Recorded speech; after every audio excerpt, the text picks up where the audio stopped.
मैं नौकर हूं, मैं अपने स्वामी का सेवक हूं, ये मैं सेवा कर रहा हूं।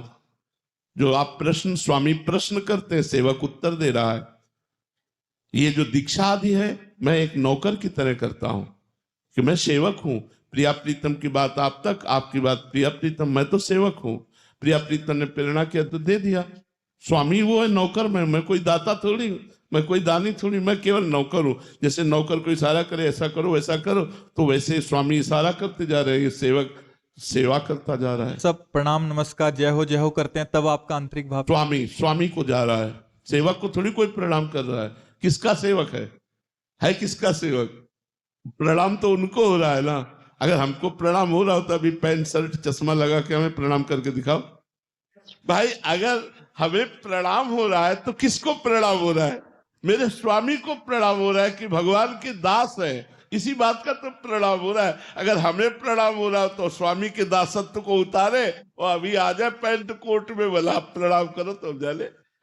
प्रणाम तो कर रहे हो, कंठी तिलक वेशभूषा देख कर कि भगवान के दास हैं, संत हैं, भगवान के जन है। तो हमको ये देखना है कि मेरे स्वामी को प्रणाम हो रहा है, ना कि मेरे को नहीं प्रणाम हो रहा, मेरे स्वामी को प्रणाम हो रहा है, मेरे प्रभु को प्रणाम कर रहे हैं। इनकी अपार श्रद्धा है जो भगवान के दास को ये देख कर के स्वामी का दास है, भगवान का दास है, ये प्रिया प्रीतम का निज जन, वो प्रणाम कर रहे हैं, साष्टांग लौट रहे हैं। तो ये सब प्रिया प्रीतम को लौट रहे हैं, प्रभु को कर रहे हैं जी।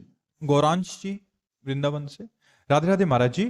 महाराज जी कृपया मार्गदर्शन करें कि साधक के लिए सेवा और भजन में से कौन सा साधन अधिक प्रधान होना चाहिए? दोनों, शरीर से सेवा और मन से सुमिरन। कायरपना नहीं, कायरपना नहीं, दोनों।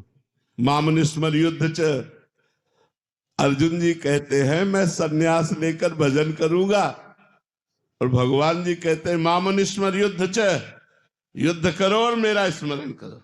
तो युद्ध माने कर्म, अपना जो कर्म है वो करते हुए हम भगवान का स्मरण करें।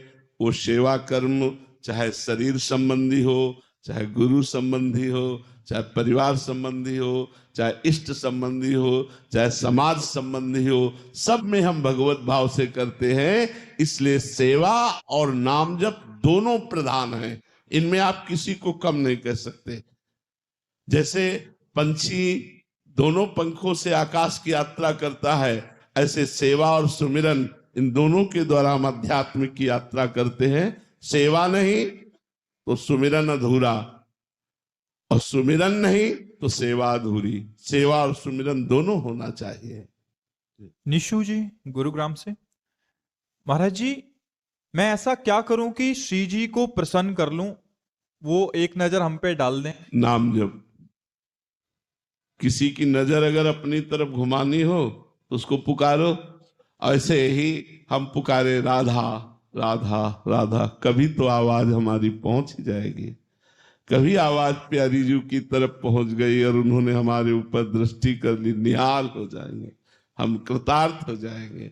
हम जो नाम जप करते हैं मानो पुकारते हैं राधा राधा। अभी आवाज पहुंच नहीं पा रही, जिस दिन पहुंच गई आर्त भाव से आवाज पहुंचती है, प्रभु के कान में आवाज वो सुनाई देती है।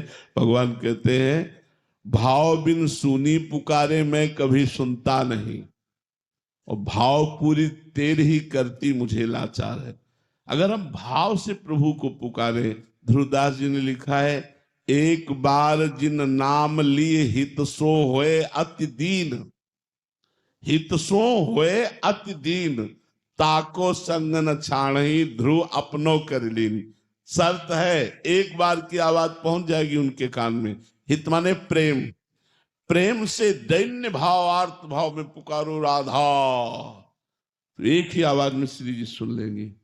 अब वो भाव प्राप्त करने के लिए, वो प्रेम प्राप्त करने के लिए, वो आर्त पुकार प्राप्त करने के लिए हम निरंतर नाम जप की इसीलिए प्रार्थना करते हैं कि आप निरंतर नाम जप करें तो एक बार वो नाम उच्चारित होगा जिससे श्री जी प्रसन्न होकर हमारी तरफ देख लेंगी, हम निहाल हो जाएंगे। नाम जप करो।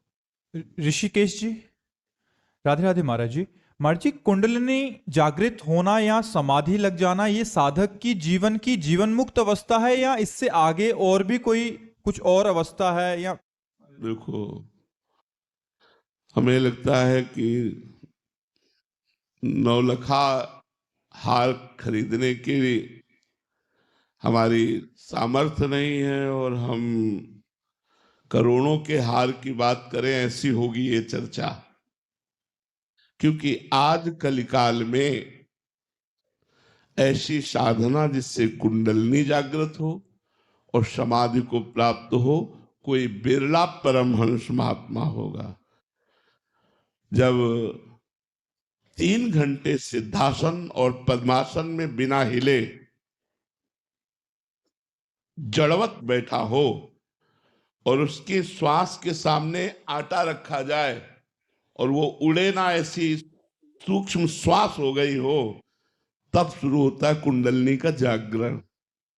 कई घंटे पद्मासन में बैठते हो? वो तभी कहा 9 लाख के खरीदने की ताकत ले, करोड़ों के हार की बात पूछे। अरे पूछो तुम्हारा मंगल कैसे होगा ना।